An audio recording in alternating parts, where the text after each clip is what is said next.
Quando observamos as Escrituras Sagradas, descobrimos algo maravilhoso e ao mesmo tempo desafiador. Deus não está procurando pessoas perfeitas. Ele não está à procura daqueles que nunca tropeçaram ou que jamais falharam. O Senhor busca algo muito mais profundo, muito mais precioso. Ele busca virtudes que transformam uma vida comum em uma vida extraordinária aos seus olhos. O apóstolo Paulo nos lembra em Filipenses capítulo 4, versículo 8. Finalmente, irmãos, tudo o que é verdadeiro, tudo o que é respeitável, tudo o que é justo, tudo o que é puro, tudo o que é amável, tudo o que é de boa fama, se alguma virtude há e se algum louvor existe, seja isso o que ocupe o vosso pensamento. Observem a ênfase do apóstolo nas virtudes. Ele não está falando apenas de ações externas, mas daquilo que ocupa nossos pensamentos, nosso interior. Spurgeon pregava com fervor sobre a necessidade de cultivarmos um caráter cristão genuíno, não uma religiosidade de aparências. Ele dizia que muitos se contentam com a casca da religião, mas Deus deseja o fruto verdadeiro, e esse fruto nasce de virtudes cultivadas na intimidade com o Criador. Hoje, quero compartilhar com vocês 3 virtudes essenciais que Deus busca em nossos dias. Não são virtudes comuns ou superficiais.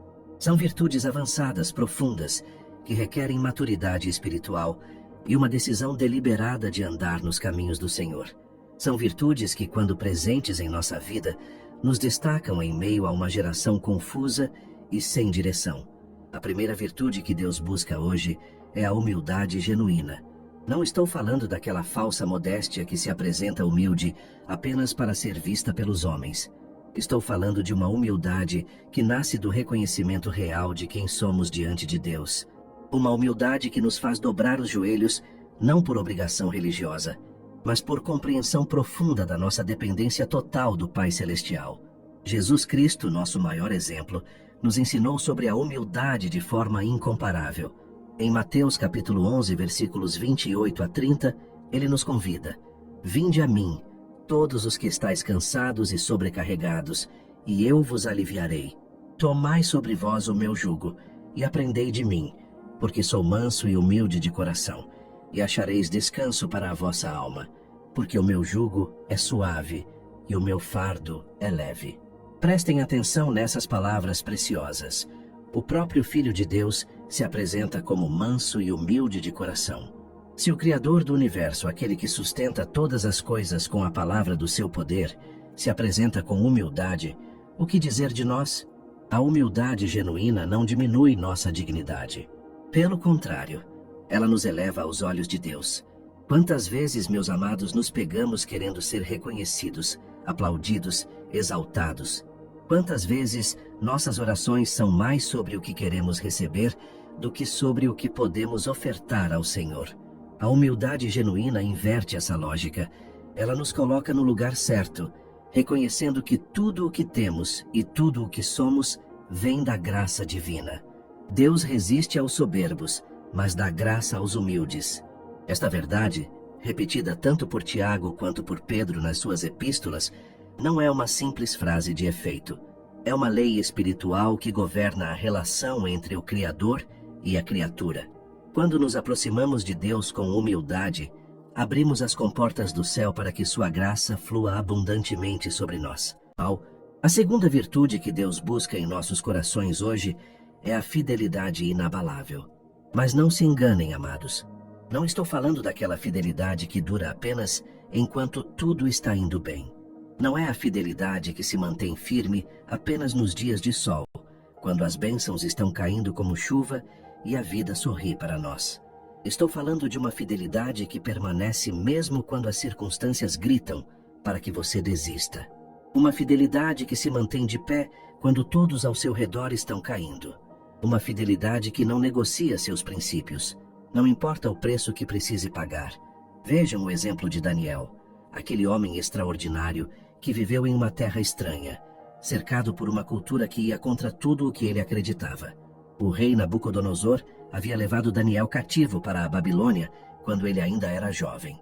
Ali ele poderia ter abandonado sua fé, poderia ter se conformado com os costumes daquele império pagão, mas ele escolheu ser fiel. Em Daniel capítulo 6, Quando os inimigos de Daniel conseguiram manipular o rei Dário para assinar um decreto proibindo qualquer oração que não fosse dirigida ao próprio rei, o que Daniel fez?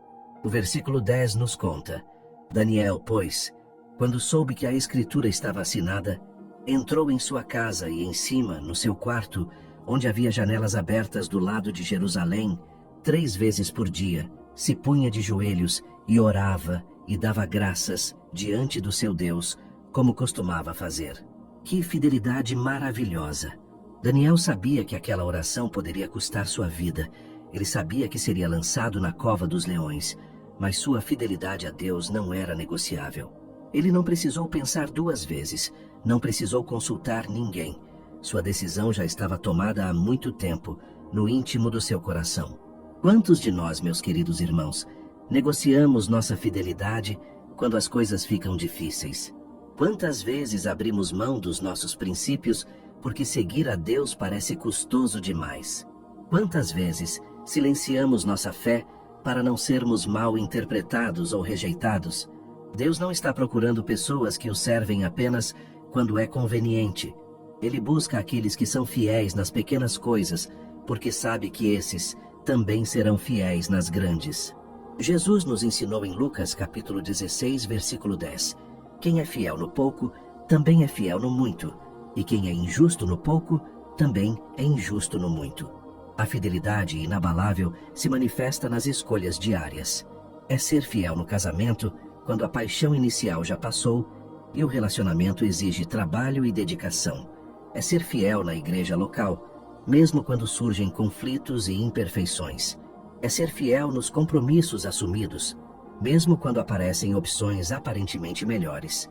É ser fiel no trabalho, dando o melhor de si, não apenas quando o chefe está olhando, mas porque você trabalha como para o Senhor. É ser fiel nas finanças, honrando os dízimos e ofertas, mesmo quando a situação econômica aperta. É ser fiel na palavra dada, mantendo seus compromissos ainda que isso lhe custe sacrifício. A fidelidade inabalável também se expressa na nossa constância espiritual. Não somos cristãos de fim de semana, que servem a Deus apenas nos cultos e depois vivem o resto da semana como se Ele não existisse. Somos chamados para uma vida de fidelidade contínua, dia após dia, momento após momento. O livro de Apocalipse nos apresenta algo precioso.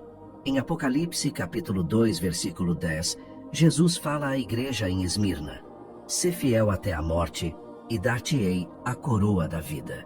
Observem que ele não promete uma vida sem sofrimento. Ele não promete que a fidelidade nos livrará das provações, mas ele promete algo infinitamente maior: a coroa da vida. Há um custo para a fidelidade inabalável. Sempre há. Daniel foi para a cova dos leões.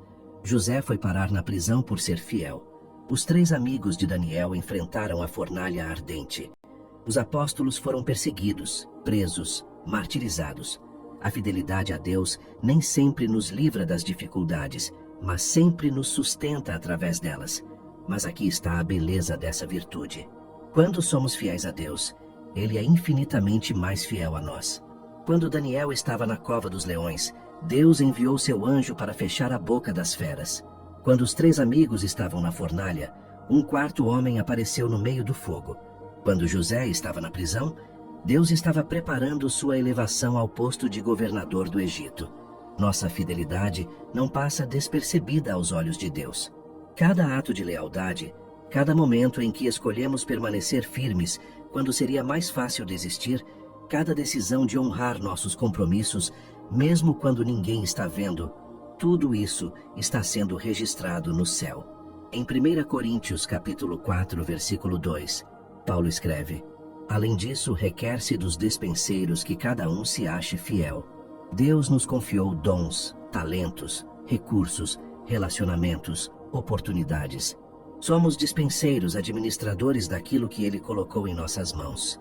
E o que Ele espera de nós acima de tudo? Fidelidade. Não importa se você administra muito ou pouco aos olhos do mundo. O que importa é se você está sendo fiel com aquilo que foi confiado a você. A viúva pobre, que ofertou 2 pequenas moedas, foi mais fiel do que os ricos que davam de sua abundância. Deus não mede nossa fidelidade pela quantidade, mas pela qualidade do nosso coração. Então eu pergunto a vocês hoje: Deus pode contar com sua fidelidade? Você é alguém em quem Ele pode confiar, não apenas nos momentos de alegria, mas também nas horas mais sombrias? Sua fidelidade permanece inabalável, mesmo quando o vento sopra contra você. A terceira virtude que Deus busca ardentemente em nossos corações é o amor sacrificial. E aqui, meus amados, chegamos ao coração do próprio Evangelho. Porque Deus não é apenas amor. Ele é a fonte de todo amor verdadeiro. E o amor que Ele busca em nós não é aquele sentimento romântico que os filmes retratam, nem aquela emoção passageira que vai e vem conforme as circunstâncias. O amor sacrificial que Deus procura é aquele que escolhe o bem do outro mesmo quando isso nos custa algo precioso. É o amor que abre mão dos próprios direitos para servir. É o amor que perdoa quando seria mais fácil guardar ressentimento. É o amor que se doa sem esperar nada em troca. Jesus Cristo nos deu o exemplo supremo desse amor. Em João capítulo 15, versículo 13, ele declarou: "Ninguém tem maior amor do que este, de dar alguém a própria vida em favor dos seus amigos." E ele não apenas falou essas palavras, ele as viveu. Na cruz do Calvário, Cristo demonstrou o significado pleno do amor sacrificial. Mas aqui está algo que precisamos entender profundamente. Jesus não morreu na cruz porque estava se sentindo emotivo naquele dia. Ele não foi ao Getsêmani num ímpeto de sentimentalismo. A Bíblia nos diz que ele suou gotas de sangue enquanto orava, tamanha era sua angústia. Ele pediu ao Pai que, se possível, afastasse dele aquele cálice. Jesus foi à cruz por uma decisão deliberada de amor. Foi uma escolha consciente de colocar nossas necessidades acima do seu próprio conforto. Foi amor em ação. Amor que se manifesta não em palavras bonitas, mas em sacrifício real e tangível. E esse é o tipo de amor que Deus busca em nós. Não um amor teórico que fala muito, mas faz pouco. Não um amor seletivo que só se manifesta para aqueles que nos tratam bem, mas um amor que reflete o caráter de Cristo. Um amor que escolhe amar mesmo quando é difícil, mesmo quando custa caro. Em 1 João capítulo 3, versículos 16 a 18, encontramos palavras poderosas. Nisto conhecemos o amor, que Cristo deu a sua vida por nós, e devemos dar nossa vida pelos irmãos. Ora, aquele que possuir recursos deste mundo e vir a seu irmão padecer necessidade e fechar-lhe o seu coração, como pode permanecer nele o amor de Deus? Filhinhos, não amemos de palavra, nem de língua, mas de fato e de verdade. Prestem atenção especialmente nessa última frase. Não amemos de palavra nem de língua, mas de fato e de verdade. Quantas vezes dizemos que amamos, mas nossas ações não correspondem às nossas palavras? Quantas vezes professamos amor a Deus, mas não estendemos esse amor aos nossos irmãos em necessidade? O amor sacrificial se manifesta nas pequenas e grandes decisões do dia a dia. É acordar de madrugada para cuidar de um filho doente, mesmo quando você está exausto. É perdoar aquele familiar que o magoou profundamente, mesmo quando sua carne grita por justiça. É abrir sua casa e seu coração para alguém que está passando por dificuldades, mesmo quando isso perturba sua rotina confortável. É investir tempo para ouvir alguém que está sofrendo, mesmo quando você tem 1000 coisas para fazer. É contribuir financeiramente para ajudar quem precisa, mesmo quando seu orçamento está apertado. É interceder em oração por aqueles que o perseguem, mesmo quando seria mais natural desejar-lhes o mal.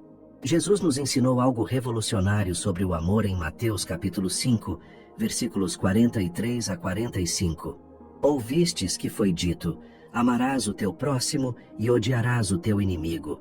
Eu, porém, vos digo: amai os vossos inimigos e orai pelos que vos perseguem, para que vos torneis filhos do vosso Pai Celeste. Amar os amigos é fácil. Qualquer pessoa consegue fazer isso. Mas amar os inimigos, orar por aqueles que nos perseguem, isso requer uma transformação sobrenatural do coração. Isso requer que o amor de Deus seja derramado em nós pelo Espírito Santo. Paulo nos lembra em Romanos capítulo 5, versículo 5. Ora, a esperança não confunde, porque o amor de Deus é derramado em nosso coração pelo Espírito Santo, que nos foi outorgado. Não conseguimos amar com esse amor sacrificial por nossa própria força. É o Espírito de Deus em nós que nos capacita a amar como Jesus amou. O amor sacrificial também se expressa na forma como tratamos nossos cônjuges. Efésios capítulo 5 nos instrui que os maridos devem amar suas esposas como Cristo amou a igreja e a si mesmo se entregou por ela. Esse é um padrão altíssimo. Cristo não apenas disse que amava a igreja, ele provou esse amor com sua própria vida. Quantos casamentos estariam transformados se ambos os cônjuges praticassem esse amor sacrificial? Se em vez de buscar seus próprios interesses, cada um buscasse o bem do outro? Se em vez de guardar mágoas e ressentimentos, houvesse perdão generoso e restauração constante? O amor sacrificial transforma famílias, transforma comunidades, transforma igrejas. Quando uma congregação é marcada por esse tipo de amor, ela se torna um farol de luz em meio às trevas deste mundo. As pessoas olham e dizem: vejam como eles se amam. Mas esse amor tem um custo, sempre tem. Amor verdadeiro não é barato, não é conveniente, não é confortável. Ele exige que morramos para nós mesmos diariamente. Exige que coloquemos de lado nosso egoísmo natural e escolhamos o caminho do serviço humilde. Jesus disse em João capítulo 12, versículo 24: em verdade vos digo, se o grão de trigo, caindo na terra, não morrer, fica ele só. Mas se morrer, produz muito fruto. O amor sacrificial requer que morramos para nossos desejos egoístas, para que o fruto do amor verdadeiro possa brotar em nossa vida. Então reflitam comigo. Como está a qualidade do seu amor? Você ama apenas quando é fácil? Ou seu amor permanece firme mesmo quando é custoso? Você ama apenas aqueles que o amam de volta? Ou seu amor se estende até mesmo aos seus inimigos? Você ama com palavras bonitas? Ou seu amor se manifesta em ações concretas e sacrifícios reais? Agora que compreendemos essas 3 virtudes essenciais que Deus busca em nossos corações, precisamos entender como cultivá-las em nossa vida diária. Porque uma coisa é conhecer essas verdades intelectualmente, outra coisa completamente diferente é vivê-las de forma prática e transformadora. A humildade genuína, a fidelidade inabalável e o amor sacrificial não são conquistados da noite para o dia. Não são troféus que ganhamos em um momento de emoção espiritual e então guardamos na estante. São virtudes que precisam ser cultivadas diariamente, regadas com oração, nutridas pela palavra de Deus e amadurecidas através das experiências que Ele permite em nossa jornada. O primeiro passo para cultivar essas virtudes é reconhecer nossa total dependência de Deus. Sem Ele, não podemos fazer absolutamente nada de valor eterno. Jesus foi claro em João capítulo 15, versículo 5. Eu sou a videira, vós, os ramos. Quem permanece em mim e eu nele, esse dá muito fruto, porque sem mim nada podeis fazer. Observem a força dessa declaração. Sem Cristo, nada podemos fazer. Não algumas coisas, não poucas coisas. Nada. Zero. Nossa capacidade de ser humildes, fiéis e amorosos não vem de nós mesmos. Vem de permanecer conectados à videira verdadeira, que é Jesus Cristo. E como permanecemos em Cristo? Através da oração constante, da meditação nas Escrituras, da comunhão com outros crentes, da obediência aos seus mandamentos. É um relacionamento vivo, dinâmico, que exige dedicação e intencionalidade. Não podemos esperar crescer nessas virtudes se mantivermos uma vida espiritual superficial e descuidada. A segunda chave para cultivar essas virtudes é a prática deliberada. Assim como um atleta precisa treinar diariamente para desenvolver suas habilidades,